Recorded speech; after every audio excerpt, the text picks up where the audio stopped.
Hər kim qız övladını sevindirə, qız övladını sevindirə, Allah təbarək və Teala ona nə savab verər? İsmail Peyğəmbərin nəslindən olan qul azad etməyin savabını qız uşağını sevindirən atıya verər.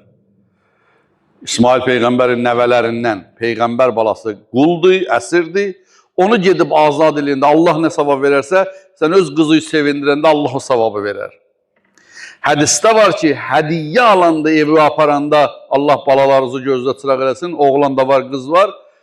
Birinci qıza hədiyyəni ver. Birinci onu sevindir. Həzrəti Peyğəmbərimiz buyurur sallallahu aleyhi və səlləm, qız övladları nə gözəl övladdır. Niyə ya Rasulullah?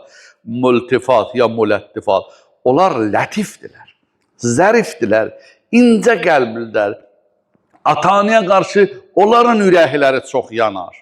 Atıya, anaya bir şey olanda oğlandan çox qız yanar. Çünki onlar yumşaq, lətif qəlb sahiblərdir. İbrahim Peyğəmbərin qızı olmayıb, həmişə dua eləyəndə dua eləyərdi ki, Allah mənə qız ver, məni öləndən sonra qızım yada salsın.